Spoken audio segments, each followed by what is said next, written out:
When billionaire Gabriel Harrington stumbles upon his ex-wife and 3 children he never knew he had, his high-powered world is turned upside down.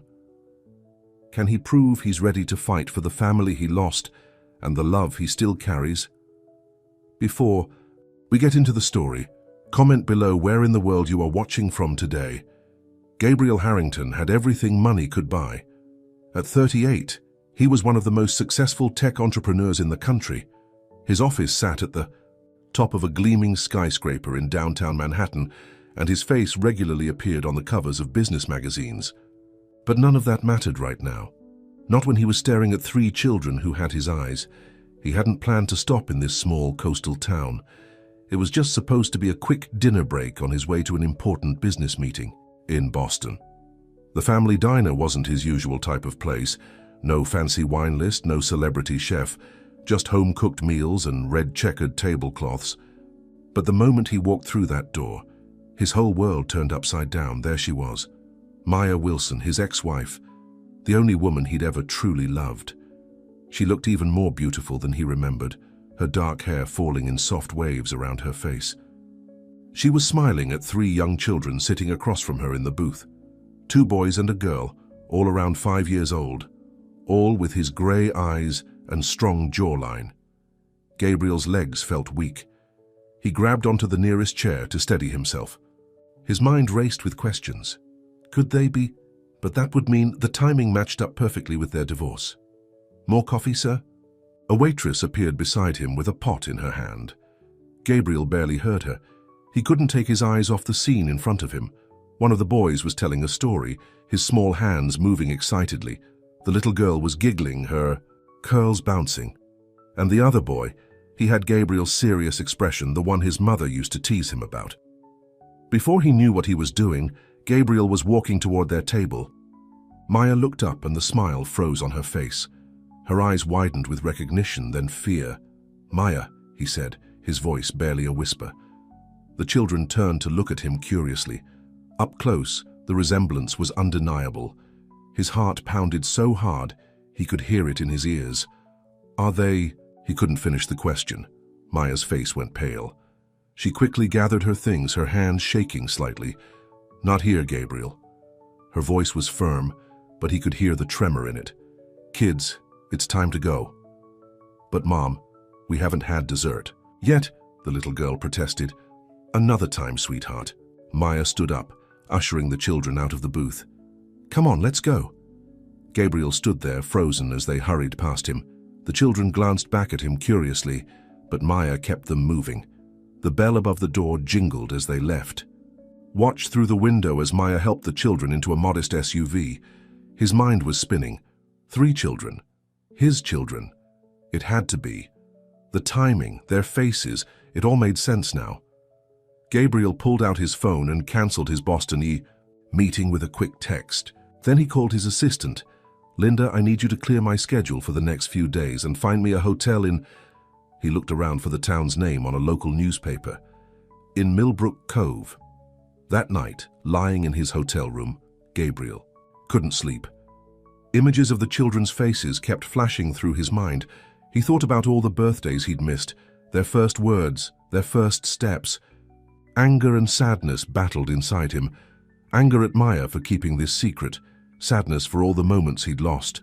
The next morning, he called Roger Martinez, the private investigator he kept on retainer for business matters.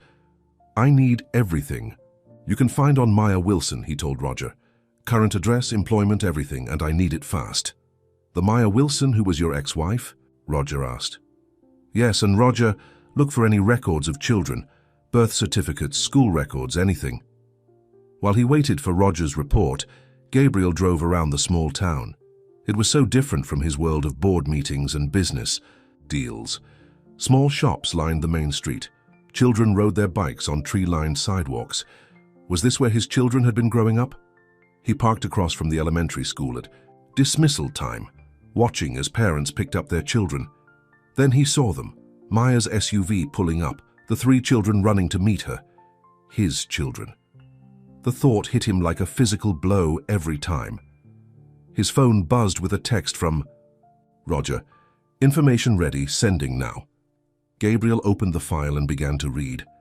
Maya was a third-grade teacher at the local elementary school.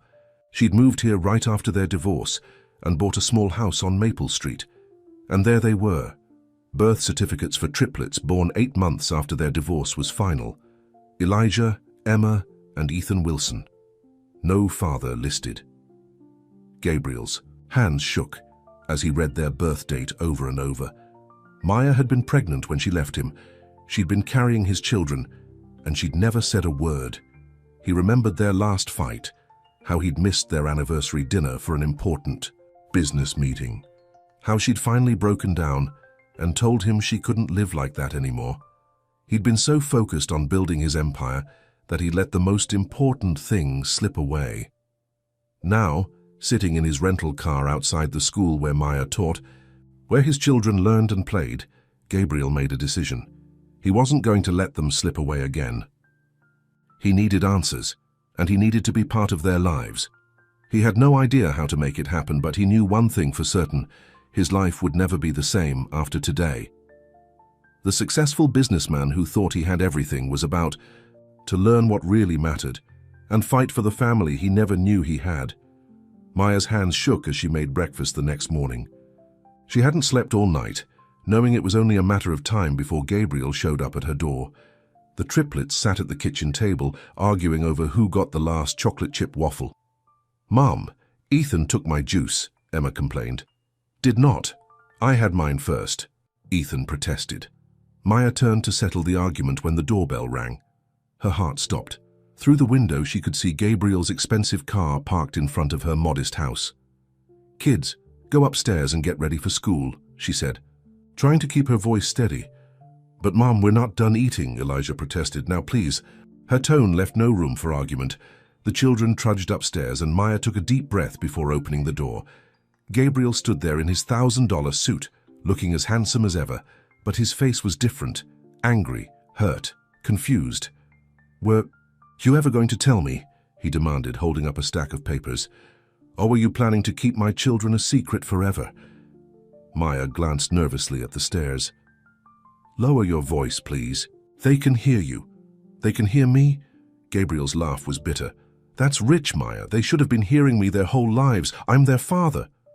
"Are you?" Maya shot back. "Because the Gabriel I knew was married to his work. The only children he had time for were his tech startups. That's not fair, and you know it." Gabriel pushed past her into the house. "I had a right to know. Like I had a right to a husband who came home for dinner, who remembered our anniversary, who actually wanted a family. I always wanted a family." "No, Gabriel, you wanted success. You wanted your empire. Every time I tried to talk about having children, you said later or after this big deal or when the company goes public." Maya's voice cracked. "Well, guess what? Later came, but you weren't there." Gabriel sank into a kitchen chair, looking at the children's half-eaten breakfast. 3 plastic cups with different colored straws, 3 plates with Mickey Mouse faces. His children's breakfast. "How could you keep this from me?" he asked, his voice quieter now. "They're 5 years old. Maya, 5 years of their lives that I'll never get back." "Mom?"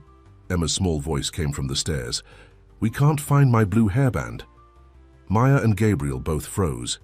Emma stood on the steps, looking curiously at the stranger in their kitchen. Behind her, Elijah and Ethan peeked through the railings. "Who's that?" Ethan asked. Maya's heart raced. This wasn't how she'd planned for this to happen. "Kids, this is Mr. Harrington. He's an old friend of Mommy's." Gabriel stared at his children, drinking in every detail of their faces. Emma's curls, just like Maya's. Elijah's serious expression. Ethan's questioning look. "Why are you crying?" Emma asked Gabriel. He hadn't even realized there were tears in his eyes. "I'm just very happy to meet you." "Are you going to be late for school again?" Mrs. Peterson from next door called through the window. "I can give them a ride." "Yes, please," Maya called back gratefully. "Kids, go with Mrs. Peterson. I'll pick you up after school." The children scrambled to grab their backpacks, still casting curious glances at Gabriel. He watched helplessly as they ran out the door, wanting to call them back, to hug them, to tell them who he really was. After they left, the silence in the kitchen was deafening. "They're beautiful," Gabriel finally said. "They are." Maya's voice softened. "Elijah is the oldest by 2 minutes. He's so protective of his siblings. Emma's in the middle. She never stops talking, just like you used to be. And Ethan, he's the quiet one, always thinking, always watching. Like you," Gabriel said softly. Maya nodded, tears in her eyes. "I wanted to tell you. So many times, I picked up the phone. But then I'd see you in the news, making another million, buying another company. You had the life you always wanted." "No," Gabriel said firmly. "I had the life I thought I wanted. But I was wrong." He stood up, running his hands through his hair in frustration. "I want to know them, Maya. I want to be their father." "You can't just walk into their lives and turn everything upside down," Maya protested. "They have a routine, friends, school. I'm not asking to turn anything upside down. I'm asking for a chance." Gabriel's voice was pleading now. "I'll do it your way, whatever you think is best for them. Please don't keep them from me anymore." Maya looked at him for a long moment. She saw the same determination in his eyes that had built his business empire. But there was something else there too, something she hadn't seen in years. Vulnerability. "We need to take this slow," she finally said. "Very slow, and if at any point it becomes too much for them, I understand." Gabriel nodded quickly. "Whatever you think is best. I need to be part of their lives." Maya walked to the refrigerator and took down a drawing. 3 stick figures with huge smiles labeled me, Emmy, and Than, Elijah's latest masterpiece. "This won't be easy," she warned, handing him the drawing. "They're going to have questions. Hard questions." Gabriel stared at the drawing, his finger tracing the childish scrawl. "I know, and I'll answer every single one. I'll do whatever it takes." As he left Maya's house that morning, Gabriel knew his life would never be the same. Board meetings and business deals suddenly seemed meaningless compared to a blue hairband and chocolate chip waffles. He had a lot to learn about being a father, and even more to prove to Maya about being the man she needed him to be. But for the first time in years, he felt truly alive. He had a family. Now he just had to figure out how not to lose them again. A week had passed since the confrontation in Maya's kitchen. Gabriel sat in his rental car outside the elementary school, watching families gather for the annual spring carnival. Colorful balloons decorated the playground, and the sound of children's laughter filled the air. Maya had finally agreed to let him spend some time with the triplets today, away from the quiet observation of their neighbors. His phone buzzed. Another message from his assistant. "Mr. Thompson wants to know when you'll be back for the merger meeting." Gabriel turned his phone off. For the first time in his life, business could wait. He saw Maya's SUV pull into the parking lot. His heart raced as the triplets tumbled out, wearing matching Millbrook Elementary Spring Carnival t-shirts. Maya had dressed Emma's curls with the blue hairband he'd seen her searching for that first morning. "Mr. Harrington." Emma waved enthusiastically. When she spotted him, "Mum said you're coming to the carnival with us." Gabriel got out of his car, trying to hide how his hands were shaking. "That's right. I hope that's okay with you guys." Ethan hung back shyly, while Elijah gave him a suspicious look. "Do you even like carnivals?" Elijah asked. "Elijah," Maya warned softly. "It's okay," Gabriel said. "Actually, I haven't been to a carnival in a long time. Maybe you could show me what's fun here." Emma grabbed his hand without hesitation. "The bouncy castle. You have to see the bouncy castle." The simple touch of his daughter's small hand in his nearly brought tears to his eyes. Maya noticed and quickly said, "Why don't we get some tickets first?" At the ticket booth, Gabriel pulled out his wallet. "I've got this." "Gabriel," Maya protested, but he was already handling over his credit card. "Please let me do this one small thing." The carnival was a world away from Gabriel's usual environment of corporate boardrooms. Emma dragged him from one attraction to another, her excitement infectious. Ethan gradually warmed up, especially when Gabriel proved to be good at the ring. "Toss game. How did you do that?" Ethan asked in awe as Gabriel won him a stuffed dinosaur. "I used to practice throwing paper balls into the trash can during boring meetings," Gabriel admitted, making Ethan giggle. Elijah remained standoffish, staying close to Maya. When they stopped for cotton candy, he refused to sit next to Gabriel. "Why are you really here?" Elijah demanded suddenly, his young face serious. Mom said you're an old friend, but we never heard about you before. Maya nearly choked on her cotton candy. Gabriel looked at her, then back at Elijah. They hadn't planned to have this conversation today, but looking into his son's eyes, his own eyes, he couldn't lie. You're right, Gabriel said slowly. I'm more than just an old friend, He glanced at Maya, who gave a small nod. I'm your father. Emma's cotton candy stopped halfway to her mouth. Ethan's eyes went wide. Elijah just stared. No, you're not, Elijah said firmly. We don't have a father. Mom says we're special because we just have her. Sweetie, Maya touched Elijah's arm. Do you remember how we talked about how some families are different? Well, you do have a father. Mr. Harrington as Gabriel. He's your dad, all of yours. Is that why you look like us? Emma asked, studying Gabriel's face intently. Gabriel nodded, his throat tight. Yes, that's why. Why weren't you here before? Ethan's quiet question hit Gabriel like a punch to the gut. That's complicated. Gabriel struggled to find the right words. I made some mistakes, big mistakes. I was so busy with work that I forgot what was really important. Like when Tommy's dad forgot his birthday because he was on a business trip? Emma asked. Something like that, Gabriel said softly. Only worse, much worse. But I want to try to make it right if you'll let me. Elijah stood up abruptly. I don't want a father. We were fine without you. He ran toward the school building. Elijah! Maya started to get up, but Gabriel stopped. Let me, he said. Please. He found Elijah sitting on the school steps, angrily wiping tears from his eyes. Gabriel sat down beside him, careful to leave some space between them. You know, Gabriel said quietly, you're right to be angry. With me. I wasn't here when I should have been. We don't need you, Elijah muttered. Mom does everything. She comes to our games and helps with homework and makes soup when we're sick. Your mom is amazing, Gabriel agreed. She's done an incredible job raising you three. Nothing will ever change that. He paused.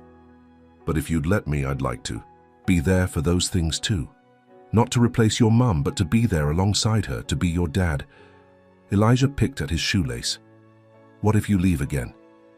The question broke Gabriel's heart. I won't. I promise you, Elijah. I know promises probably don't mean much to you right now coming from me, but I'm going to prove it to you day by day. Mom says actions speak louder than words, Elijah said seriously. Gabriel couldn't help but smile. Your mom is very wise. So how about this? Let my actions show you. Give me a chance to prove I mean what I say? Elijah was quiet for a long moment. Maybe, he finally said, but if you make Mom cry, I'll never forgive you. That's fair. Gabriel held out his hand. Should we go back? I think I saw an ice cream stand we haven't tried yet. Elijah hesitated, then took his hand. When they returned to the group, Emma was teaching Maya a clapping game, and Ethan was hugging his dinosaur. Everything okay? Maya asked softly. Gabriel looked at his children. Emma's bright smile, Ethan's quiet contentment, and Elijah's cautious acceptance, and felt a peace he'd never known in all his years of business success. Getting there, he said, one step at a time. As the sun began to set over the carnival, turning the sky pink and orange, Gabriel realized something. His expensive watch, designer clothes, and waiting business empire seemed insignificant compared to the simple joy of pushing his children on the swings, hearing their laughter, and watching them enjoy their ice cream. Hunks! He had a lot to learn about being a father, and even more trust to earn. But for the first time since discovering he had children, Gabriel felt hope. Real hope that maybe, just maybe, he could become the father they deserved, and the man Maya had always believed he could be. Gabriel's phone wouldn't stop ringing. He sat in his temporary office, a small room he'd rented above the local real estate agency, trying to manage his business empire from a small coastal town. His laptop showed 15 urgent emails from his board of directors, all demanding to know when he'd return to New York. Mr. Harrington, his assistant's voice came through the speaker. The board is threatening to call an emergency meeting. They're saying your absence is affecting investor confidence. Gabriel loosened his tie, looking at the children's drawings now decorating his makeshift office walls. Schedule a video conference for tomorrow morning. And Linda? Find me a reel. Estate agent here in Millbrook Cove. A real estate agent? But sir, what about your penthouse in Manhattan? I'm not selling the penthouse, I need a house here. Gabriel's eyes fell on a photo from the carnival showing him with the triplets. A family house. The news of Gabriel, Harrington's extended stay in a small coastal town, had already hit the business papers. Speculation was running wild about why the famous tech billionaire had suddenly abandoned his Manhattan offices for a sleepy beach community. Maya saw the headlines at the grocery store checkout line. Her quiet life was starting to crack at the seams. People at school were whispering, connecting the dots between her children's striking grey eyes and the billionaire who'd suddenly appeared in town. "Did you see who's picking up Elijah, Emma, and Ethan today?" one teacher whispered to another as Maya passed in the hallway. "Gabriel Harrington himself, in a Ferrari!" Maya hurried to the parking lot after her last class. Sure enough, Gabriel's bright red Ferrari stuck out like a sore thumb among the minivans and SUVs. The triplets were already running toward it, drawn to the flashy car like moths to a flame. "Gabriel," Maya called out. "We talked about this, no fancy cars, no drawing attention." "But Mom," Emma protested. "Dad's car is so cool." The word Dad still felt strange to everyone's ears. It had been 2 weeks since the carnival, and the children were testing out the new term, rolling it around in their mouths like hard candy. "I'm sorry," Gabriel said, looking genuinely apologetic. "The rental car company is delivering something more appropriate tomorrow. I just didn't want to miss my day with them."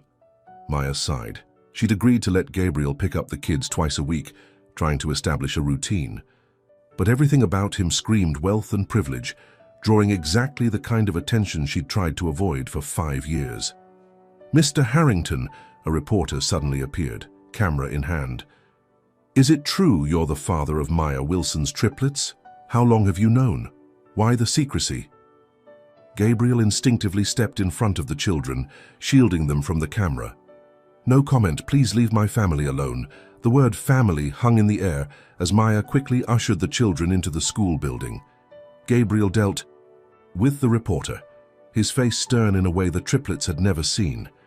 Later that evening, after Gabriel had helped with homework and enjoyed a simple dinner at Maya's house, something that was becoming a regular occurrence, the adults sat on the porch while the children played in the yard. "This is exactly what I was afraid of," Maya said, watching Emma show off her cartwheel skills. "Your world is so different from ours, Gabriel. The press, the attention, it's not fair to them." "I know." Gabriel watched Ethan teaching Elijah, a new card trick he'd learned. "That's why I'm buying a house here, something modest in a good school district, and I'm restructuring my company so I can work remotely most of the time." Maya turned to him, surprised. "You'd do that? Leave Manhattan? Your whole life is there." "No." Gabriel shook his head. "My whole life is here now. I just didn't know it until 2 weeks ago." Inside the house, the phone rang. Maya went to answer it, leaving Gabriel to supervise the children's increasingly elaborate cartwheels. "Gabriel!" Maya's voice was urgent. "It's your brother Richard on the phone. He says it's an emergency." Gabriel took the phone, his expression darkening as he listened. "They can't do that. No, I don't care what the shareholders are saying. Fine, set up the meeting." He hung up, his face troubled. "The board is threatening to vote me out if I don't return to New York immediately. They're saying my personal issues are destabilizing the company." "Then you should go," Maya said softly. "The children will understand." "No." Gabriel's voice was firm. "I'm not choosing work over family, not again." He pulled out his phone and started typing rapidly. "If they want a fight, they'll get one. I own controlling interest in the company. I built it from nothing. They can't push me out. What are you going to do? I'm calling an emergency shareholders meeting in Millbrook Cove." A slight smile played on his lips. "If they want to see what's keeping me here, they're welcome to come find out." Maya looked worried. "Gabriel, you can't turn our lives into a corporate spectacle." "Trust me," he said, reaching for her hand. "I'm not letting anyone or anything threaten this family. Not the board, not the press, not even my own stubbornness." As if to emphasize his point, Emma called out, "Dad, watch this!" She proceeded to attempt a cartwheel that turned into more of a tumble, landing in a giggling heap on the grass. Gabriel's face softened as he watched his daughter. 5 years ago, he would have been in his office until midnight, obsessing over stock prices and market shares. Now watching Emma's cartwheels seemed infinitely more important than any board meeting. "I made a choice once," he told Maya quietly.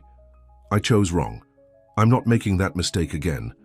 But as the sun set over their quiet evening, storm clouds were gathering. Gabriel's phone buzzed with more urgent messages. Business reporters were starting to camp out near Maya's house. And somewhere in a Manhattan boardroom, Gabriel's enemies were plotting to take advantage of his absence. The peace they'd found in these past 2 weeks was about to be tested. Gabriel had fought many corporate battles in his life, but none as important as the one coming. This time he wasn't fighting for money or power.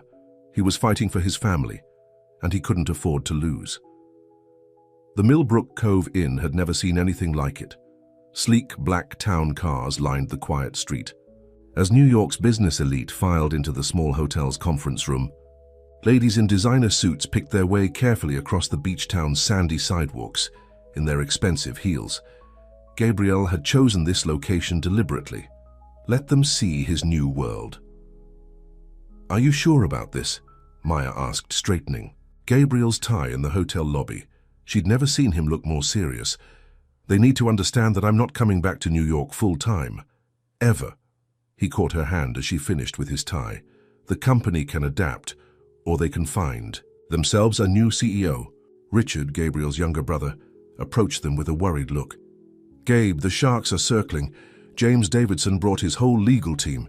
James Davidson was Gabriel's biggest rival on the board, a man who'd been trying to take control of the company for years. Now he probably thought he had his chance." "Let them circle," Gabriel said firmly. "I've got something they don't." "What's that?" "Something worth fighting for." Inside the conference room, the atmosphere was tense. Board members whispered among themselves as Gabriel took his place at the head of the table.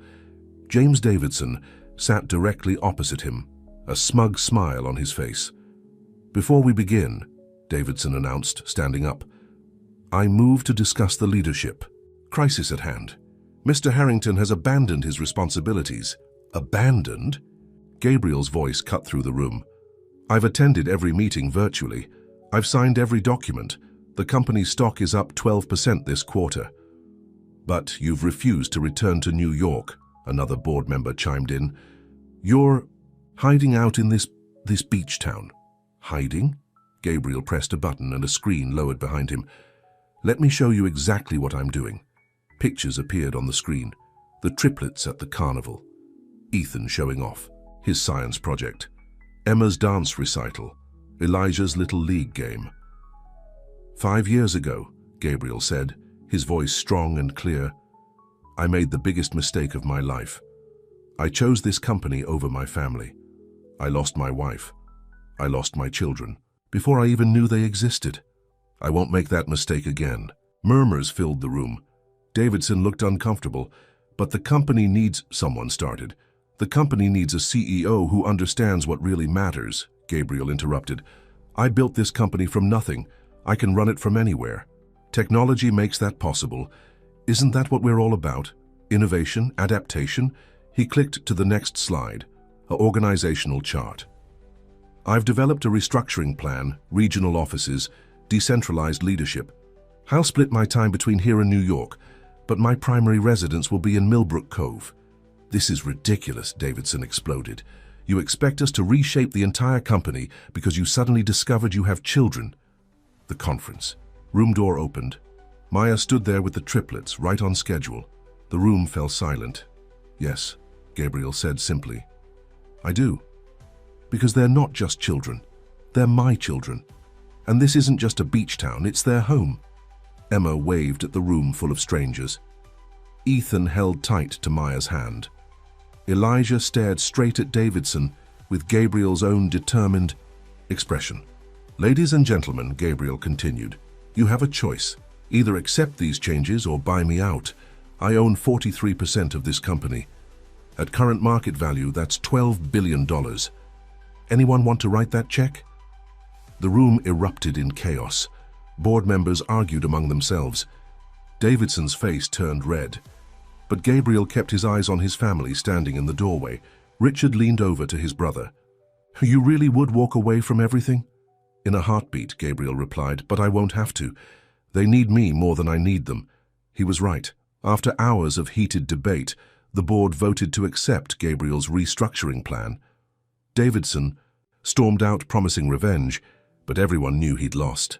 Later that evening, Gabriel sat on Maya's porch swing, exhausted but content. The children played with their new puppy, a gift he'd promised them if they behaved during the boring grown-up meeting. That was quite a show you put on, Maya said, bringing him a cup of coffee. I meant every word. He watched as Emma tried to teach the puppy to sit. I'm not going anywhere, Maya. Whatever it takes, however long it takes, I'm here. Dad, Ethan called out. The puppy won't listen. Coming. Gabriel handed his coffee back to Maya. Duty calls. Maya watched as Gabriel joined the children on the lawn, showing them how to hold the treat just right to get the puppy's attention. The mighty CEO of Harrington Tech was on his knees in the grass, his expensive suit getting dirty, and he couldn't have looked happier. Her phone buzzed with a news alert. Harrington Tech CEO revolutionizes corporate structure for family values. Below was a photo of Gabriel with the triplets taken outside the hotel. Maya should have been worried about the publicity, about their quiet life being disrupted. But looking at Gabriel with their children, really looking at him, she saw something she hadn't seen in years, the man she'd fallen in love with. The man who, when he truly believed in something, would move heaven and earth to make it happen. The puppy finally managed to sit on command, and the children erupted in cheers. Gabriel looked up, caught Maya's eye, and smiled. A real smile. Not the polished one he used for business magazines. In that moment, Maya realized something that scared her a little. She was starting to believe in him again. And that was more terrifying than any corporate power play or media attention, because believing in Gabriel Harrington was what had broken her heart the first time. Could she risk it again? As she watched him scoop up Emma for a victory hug while Elijah and Ethan took turns commanding the puppy to sit, she realized she might not have a choice. Her heart was already deciding for her. Mom, can Dad come to parents' night? Emma asked one morning over breakfast, making Maya nearly spill her coffee. It had been 2 months since the shareholders' meeting, and Gabriel had become a constant presence in their lives. Well, Maya looked at her daughter's hopeful face. I suppose we could ask him. He already said he'd come, Elijah chimed in. He promised to take a break from his big project. Maya raised an eyebrow. Oh, did he? The big project was Gabriel's new house, just 3 blocks away. He'd bought a modest 4-bedroom home and was renovating it himself, well, with professional help, but he insisted on being involved in every decision. The children loved visiting the construction site, wearing their matching yellow hard hats that Gabriel had gotten them. Later that day, Maya found herself standing in front of the house, watching Gabriel discuss paint samples with the contractor. He'd rolled up the sleeves of his dress shirt, and there was a smudge of paint on his cheek. He looked different here than he had in Manhattan, more real somehow. Maya, he smiled when he saw her. Kids okay? They're fine. They're with Mrs. Peterson. She crossed her arms. So parents' night? Gabriel had the grace to look sheepish. I was going to ask you about that. The kids mentioned it last week, and I didn't want to miss another milestone. You can't just make promises to them without checking with me first, Gabriel. You're right. I'm sorry. He wiped his hands on his jeans, another new addition to his wardrobe. I'm still learning how to do this co-parenting thing. A crash from inside the house made them both jump. Gabriel sighed. They're demolishing the kitchen today. Want to see the plans? Maya followed him inside, carefully stepping over debris. Gabriel pulled out a set of blueprints. The kitchen will open up to the family room, he explained, pointing. And look, a homework nook here with plenty of space for 3 desks. Maya looked at the plans, her throat tight. Everything was designed with the children in mind. A craft room for Emma's art projects, built-in bookshelves for Ethan's growing library, a backyard perfect for Elijah's sports practice. You're really serious about this, she said softly. About being their father? About making a real home here? Gabriel met her eyes. Yes. I've never been more serious about anything. A bit of paint was still on his cheek. Without thinking, Maya reached up to wipe it off. Her hand froze when she realized what she was doing, but Gabriel caught it gently before she could pull away. "Maya." His voice was rough with emotion. The moment was broken by the contractor calling for Gabriel's opinion on something. Maya stepped back quickly, her heart pounding. "I should go," she said. "The kids will be home soon." "Right." Gabriel cleared his throat. "About parents' night." "Yes, you can come." Maya headed for the door. "Just no expensive gifts or grand gestures, okay? I promise, just a normal dad at a normal school event." But nothing about Gabriel Harrington was normal, as the media proved the very next day. The morning news showed pictures of him at the construction site, speculating about why a billionaire was personally overseeing home renovations in a small town. "Harrington's hardware store visits. Is America's most eligible CEO off the market?" one headline screamed. Maya saw the newspapers at the school and groaned. Her fellow teachers tried to pretend they weren't curious, but she could feel their eyes on her. That afternoon, she found a note in her classroom mailbox. "Tell your billionaire baby daddy to keep his circus out of our town. The children deserve better than this spectacle. A concerned parent." She was still staring at the note when Gabriel arrived to pick up the kids. "What's wrong?" he asked immediately, seeing her face. "This." She handed him the note. Gabriel read it, his jaw tightening. "I'll have security." "No!"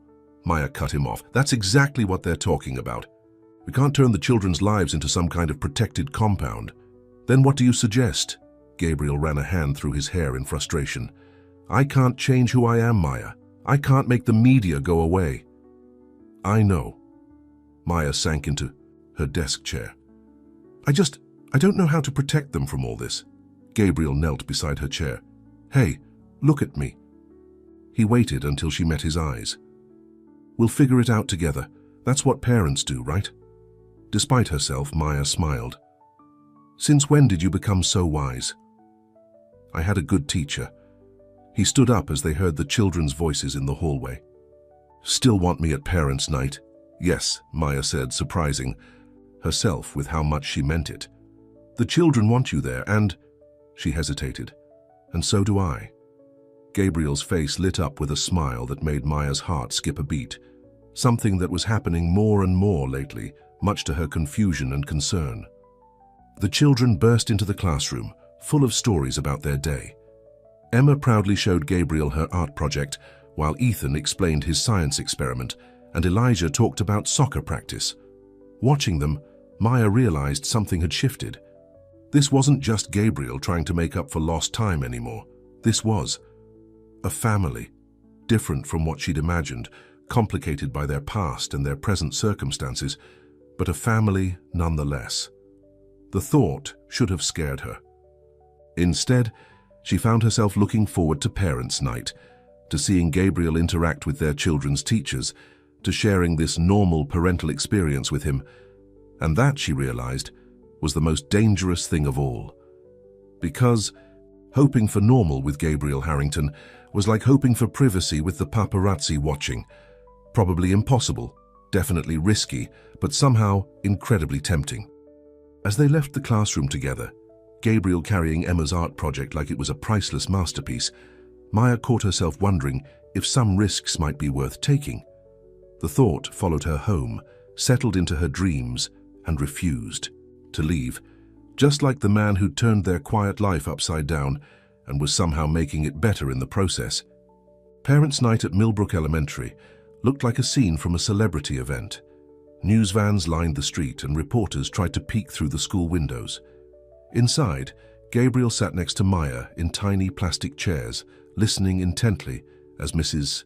Thompson discussed Ethan's outstanding progress in science. "He has a brilliant mind for problem solving," the teacher said, showing them Ethan's latest project. "Just like his father, I hear." Maya glanced at Gabriel, who was beaming with pride. He looked so different from the corporate shark she'd known in Manhattan. His designer suit had been replaced by khakis and a blue button-down shirt, an outfit he'd carefully chosen to blend in with the other parents. "And Emma's art teacher wants to see us next," Maya said, checking her schedule. "Mr. Harrington?" A mother stopped by their desk. Would you consider donating to the school's computer lab? We're desperately in need of— Susan, another parent, pulled her away. You can't just ask him for money. Gabriel's face flushed. Maybe this wasn't such a good idea. No, Maya touched his arm. You belong here. You're their father. The simple touch sent electricity through both of them. Their eyes met, and for a moment, the crowded classroom disappeared. The spell was broken by a familiar voice. Well, if it isn't the happy family. James Davidson stood in the doorway, a cold smile on his face. I hope I'm not interrupting. James. Gabriel stood up, instantly alert. What are you doing here? Can't a concerned businessman check on his investment? This little domestic drama of yours has our shareholders quite worried. Davidson's eyes swept over Maya. Though I must say I understand the attraction now. Gabriel's fists clenched. Leave, now. Or what? Davidson smirked. You'll choose family over business again? Be careful, Gabriel. The board's patience isn't endless. Is everything okay? Emma's art teacher appeared, looking concerned. Fine, Maya said quickly. Mr. Davidson was just leaving. Of course. Davidson handed Gabriel an envelope. The board meeting is next week, in New York. Your presence is required. He smiled at Maya. Better pack a bag, Gabriel. It might be a long stay. After he left, the tension in the room slowly dissolved, but Maya could see the worry in Gabriel's eyes as he stared at the envelope. You have to go, don't you? She asked later as they walked home. The company's facing a hostile takeover attempt. Davidson's been buying shares. Gabriel kicked a stone on the sidewalk. If I don't handle this right, I could lose everything I built. The children will understand if you need to be in New York for a while. Gabriel stopped walking. Will you? The question hung in the air between them, heavy with meaning. Maya couldn't meet his eyes. I'm not the same man I was 5 years ago, he said softly. I won't disappear again. Promise? The word slipped out before Maya could stop it. Gabriel moved closer, his hand coming up to cup her cheek. Maya! A camera flash exploded nearby. Mr. Harrington, Miss Wilson, are you reconciling? They jumped apart. Paparazzi emerged from behind parked cars, cameras clicking rapidly. Inside. Now. Gabriel guided Maya up the steps to her house, shielding her from the cameras. Once inside, they stood in the darkened hallway, hearts racing. The children were at Mrs. Peterson's house for a sleepover, and the empty house felt charged with possibility. I should go, Gabriel said, but he didn't move. Yes, you should. Maya didn't step back. Instead, she found herself remembering their first kiss, so many years ago. He'd been a struggling entrepreneur then, working out of his garage, dreaming of changing the world. She'd believed in him completely. Maya. Gabriel's voice was rough. I never stopped loving you. Not for a single day. The words hit her like a physical blow. She'd waited so long to hear them, but now, I can't, she whispered. The children are the best thing that ever happened to us. Gabriel moved closer. They're proof that what we had was real, that it could be real again. It's not that simple, but Maya couldn't help leaning into him slightly. You have your company to think about, the takeover. Let Davidson try. Gabriel's hands found her waist. I'll fight him and win, and then I'll come home to you and our children, every single time. You make it sound so easy. It's not easy. It's right. When he kissed her, it felt like coming home. Like the past 5 years melted away, but also like something new was beginning. Something stronger, deeper, built on the foundation of who they'd become. But as Maya melted into the kiss, her phone buzzed. A news alert showed their almost kiss outside, captured by the paparazzi. The headline read, Billionaire's secret family, the full story. Reality crashed back in. Maya pulled away, her eyes filling with tears. I can't do this to them, she said. The media circus, the attention. They deserve a normal life. Maya, please, you need to go to New York. She stepped back, wrapping her arms around herself. Deal with the takeover. Protect your company. The children and I will be here when you get back. And us? Gabriel's voice cracked slightly. Maya touched his cheek gently. One step at a time. Prove to me that things really are different now. Gabriel caught her hand, pressed a kiss to her palm. I will. Whatever it takes. As he left, Maya watched through the window as he dealt with the photographers, his CEO persona sliding back into place. Yet when he looked back at the house, his eyes were soft with an emotion she wasn't ready to name. Upstairs, she found one of his suit jackets hanging in her closet, left there after he'd gotten soaked playing in the sprinkler with the kids last weekend. The fabric still held a trace of his cologne. Maya sat on her bed holding the jacket and allowed herself to imagine a future where their worlds could truly merge, where love really could be enough to bridge the gap between their past and present. But first, Gabriel had a battle to fight in New York, and Maya had 3 children to protect from the storm that was surely coming. The first week without Gabriel felt endless. The children moped around the house, missing their evening games and bedtime stories. Ethan kept asking when Dad would call on video chat. Emma drew picture after picture of their family, always including Gabriel. And Elijah had gone quiet again, just like when Gabriel first appeared in their lives. He promised he wouldn't leave, Elijah said one night, his voice small in the darkness of his bedroom. He promised, Mum. Maya sat on the edge of his bed, stroking his hair. He's coming back, sweetheart. Sometimes grown-ups have to deal with tough situations.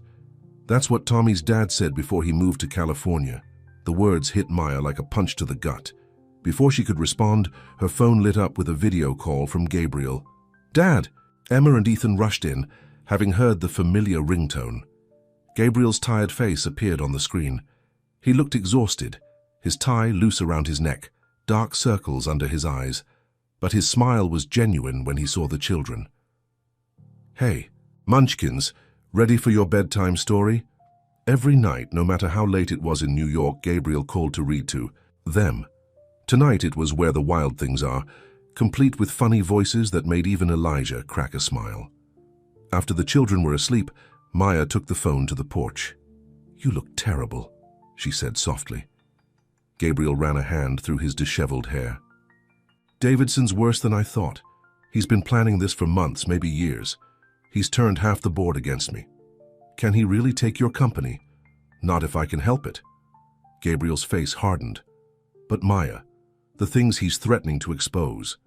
What do you mean? He's hired private investigators. They're digging into our past, into your life with the children. He's trying to paint me as an absent father who abandoned his family. But that's not what happened. I never told you about them. I know, but Davidson's twisting everything. He's even suggesting. Gabriel hesitated. He's suggesting I knew about the pregnancy and paid you to keep quiet. Maya felt sick. That's ridiculous.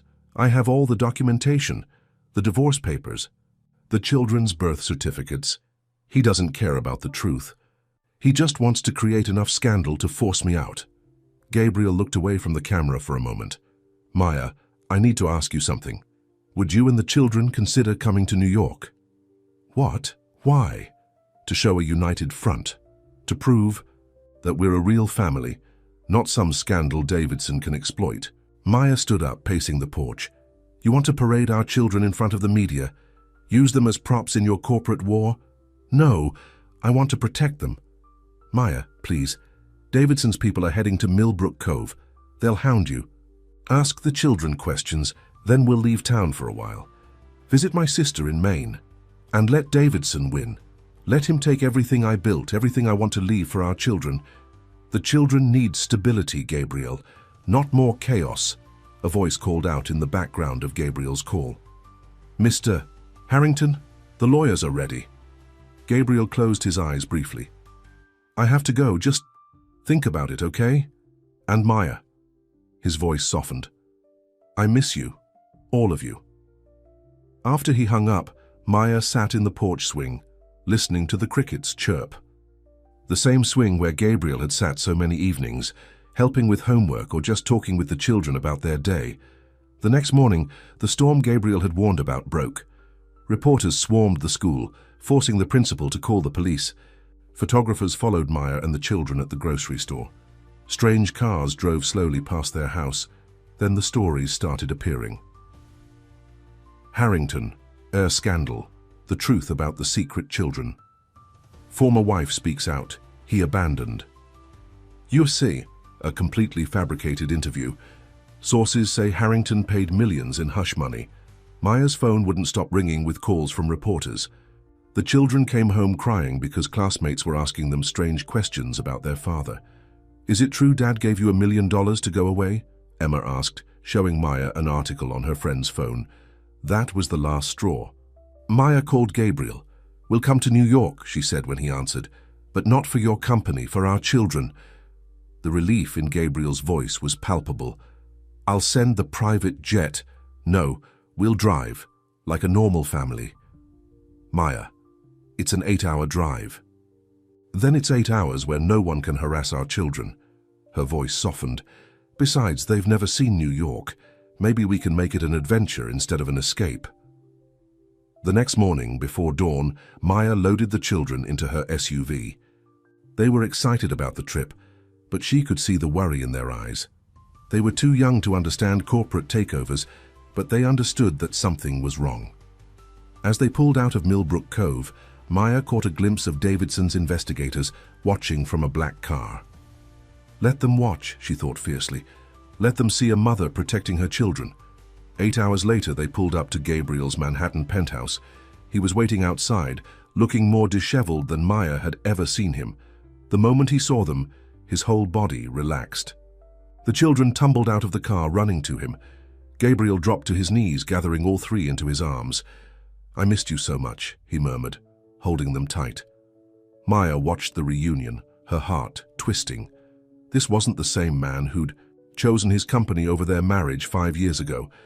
This was a father who looked like he hadn't slept in days because he missed his children so much. As if reading her thoughts, Gabriel looked up and met her eyes over the children's heads. The love in his gaze made her breath catch, but behind him the New York skyline loomed like a warning. They weren't in Millbrook Cove anymore. This was Gabriel's world, a world of corporate raiders and hostile takeovers, of wealth and power, and constant scrutiny. The question was, could their fragile new New York City sparkled outside the penthouse windows, but the children hardly noticed. They sat at the massive dining room table, picking at their breakfast while Gabriel argued on the phone in his home office. I don't care what Davidson told the press, his voice carried through the closed door. Get our lawyers on it now. Maya poured more orange juice for Emma, trying to maintain a sense of normalcy. They'd been in Manhattan for 3 days, and everything felt wrong. The children were cranky and unsettled. The private school Gabriel had arranged for them felt too fancy, too different from their comfortable elementary school back home. Mom, can we go to the park? Ethan asked quietly. There are photographers outside, sweetheart. Maya hated saying no, hated seeing their world shrink to this gilded cage. The office door opened, and Gabriel emerged looking like he'd aged 10 years in 3 days. Still, he managed a smile for the children. Hey, who wants to see where Daddy works? Emma brightened a little. Can we see your big office, the one in the pictures? Of course, Princess, we'll make a day of it. Gabriel caught Maya's worried look. The building has security. They'll be safe there. An hour later, they walked through the gleaming lobby of Harrington Tech's headquarters. The children's eyes went wide at the massive video walls and floating holograms. Security guards kept the press at bay outside. Mr. Harrington, his assistant. Linda hurried over. The board is asking about the shareholders' meeting. Not now, Gabriel cut her off, leading the children to the private elevator. His office took up half the top floor, with views that made even Maya catch her breath. But what caught everyone's attention was the wall of family photos Gabriel had put up. Pictures from the carnival, the school play, quiet moments at home in Millbrook Cove.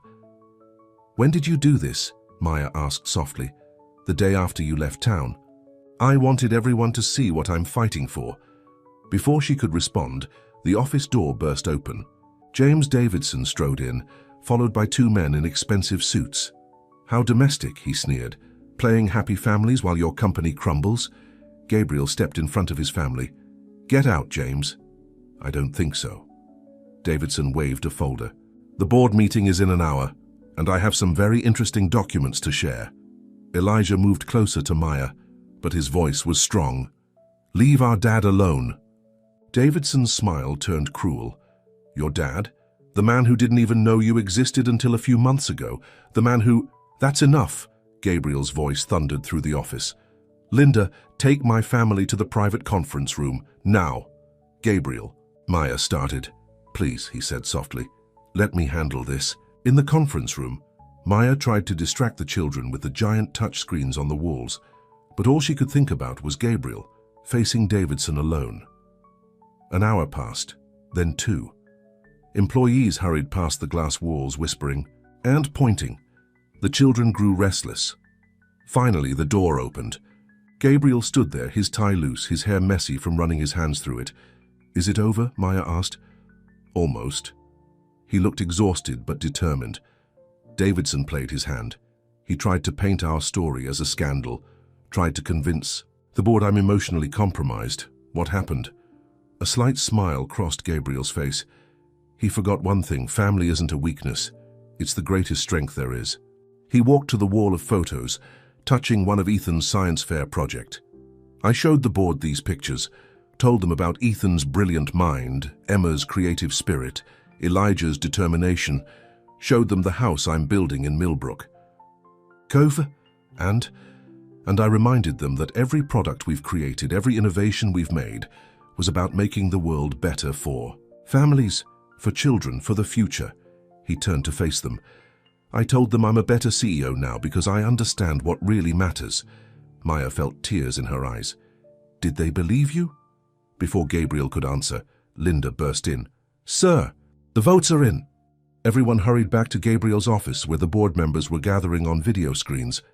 The children held hands tightly, not fully understanding what was happening but knowing it was important. The chairman of the board cleared his throat.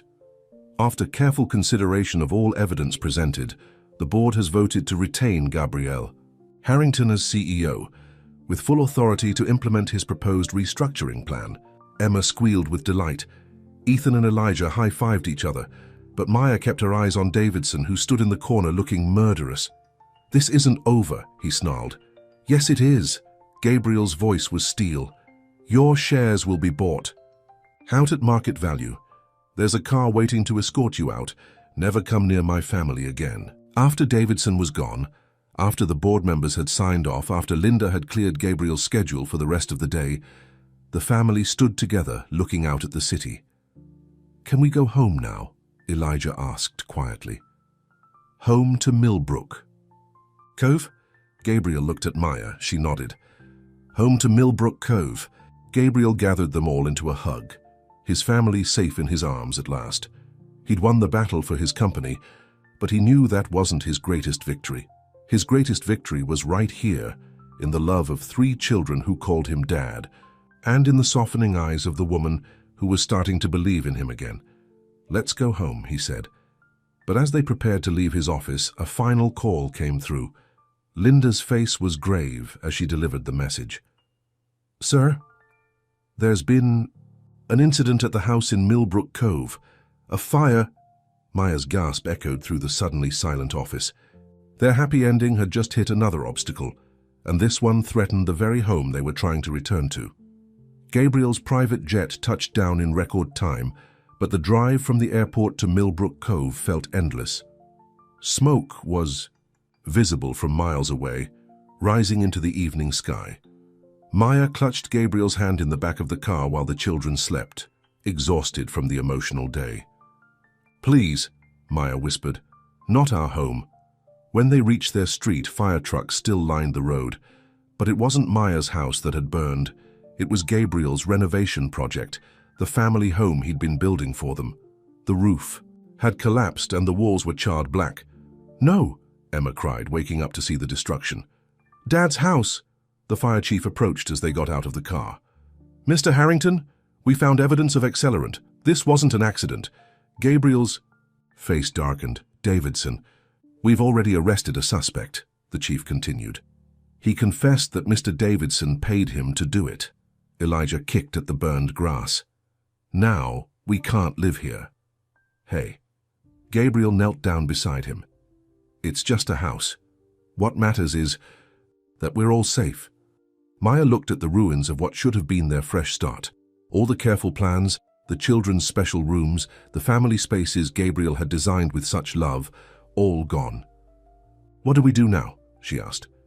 Gabriel stood up, determination replacing the anger in his eyes. "We rebuild. Together." That night, they all stayed at Maya's house. Gabriel made hot chocolate with extra marshmallows, and they gathered in the living room, surrounded by familiar comfort. "Can we help rebuild the house?" Ethan asked, his creative mind already working. "Of course," Gabriel smiled. "In fact, I think we should all design it together this time." Emma perked up. "Can I have a bigger art room? And maybe a telescope room," Ethan added. "What about you, Elijah?" Gabriel asked softly. Elijah had been quiet since seeing the burned house. Now he looked up at his father with serious eyes. "Will you really stay this time?" "Even after everything's fixed?" The room went silent. Maya held her breath, watching Gabriel carefully. "Come here, buddy." Gabriel opened his arms, and for the first time, Elijah went to him willingly. "I'm not going anywhere. Ever. In fact," he looked at Maya. "I was thinking maybe we could rebuild right here." "What do you mean?" Maya asked. "This house. Your house. Our home. We could expand it, add the rooms the children want, keep all the memories while making room for new ones. But what about your big plans, the fancy new house?" Gabriel shook his head. "I was trying to build something impressive, but I don't need impressive. We need home. And this has always been home." Maya looked around her small living room. The walls could use fresh paint. The furniture was well worn, but every scratch and dent held a memory. The height marks on the doorframe showing the children's growth, the stain on the carpet from Emma's first art project, the window seat where she'd read countless bedtime stories. "Are you sure?" she asked Gabriel. He reached for her hand. "I'm sure about us, about this family. The rest is just details." 2 months later, construction crews worked on expanding Maya's house. The children had helped design their new rooms, and Gabriel had scaled back his grand plans to something that fit their neighborhood better. Davidson faced criminal charges for the arson, his reputation and career destroyed by his own bitterness. The media gradually lost interest in the story, especially after Gabriel gave one honest interview about falling in love again with his family. On a warm Saturday morning, Maya stood in her backyard, watching Gabriel teach the triplets how to plant vegetables in their new garden. He'd traded his business suits for jeans and t-shirts on weekends, working remotely most days so he could be home for dinner. "Mom," Emma called, "come help us plant tomatoes." Maya joined her family in the dirt, laughing as Ethan explained the scientific process of photosynthesis, while Elijah competed to dig the deepest hole. "Happy?" Gabriel asked softly, pulling her close. Maya looked at their expanded home, at their children playing freely without photographers watching, at the man who had finally learned that true wealth wasn't measured in dollars. "Yes," she said, and kissed him. Later that evening, as they sat on their expanded porch swing watching the sunset, the children playing with their puppy in the yard, Gabriel pulled out a small box. "I was going to do this at some fancy restaurant," he said, opening it to reveal a simple but elegant ring. "But this feels right here, home." Maya's heart stopped. "Gabriel, I know it won't be easy. I know we have years of hurt to overcome. But Maya Wilson, I've loved you since the day you believed in a dreamer with a startup in his garage. I loved you through 5 years of separation. I love you more now, watching you with our children, seeing the life we can build together." Tears rolled down Maya's cheeks as he continued. "I'm not the same man who chose ambition over love. You and our children taught me what real success looks like, so I'm asking, will you marry me? Again? For keeps this time?" Before Maya could answer, 3 eager faces appeared around the corner of the house. "Say yes, Mom," Emma bounced excitedly. "Please," Ethan added. Elijah just smiled, looking more at peace than he had since Gabriel first walked into their lives. Maya looked at her family, the one she'd protected so fiercely, the one that had grown stronger through every challenge. "Yes," she said. "Yes to all of it." The children cheered and piled onto the porch swing, nearly tipping it over. As Gabriel slipped the ring onto her finger, Maya realized something. Their story hadn't been about secret children at all. It had been about love. Love that was strong enough to survive mistakes. patient enough to heal old wounds, and big enough to build something new from the ashes of what was lost. The sun set over Millbrook Cove, painting the sky in colors no Manhattan sunset could match. In the distance, their expanded home glowed with warmth and promise, and on the porch a family that had found its way through storms and fires held onto each other, knowing that the greatest adventures weren't in corporate boardrooms or city penthouses, but right here in the simple miracle of being together. "I love you," Gabriel whispered into Maya's hair. "I love you too," she said, meaning it fully for the first time since he'd walked back into her life. Their children whispered gross and giggled, the puppy barked at a passing butterfly, and somewhere in the house, dinner was burning in the oven. But it was perfect, perfectly imperfect, perfectly them, perfectly home. The end.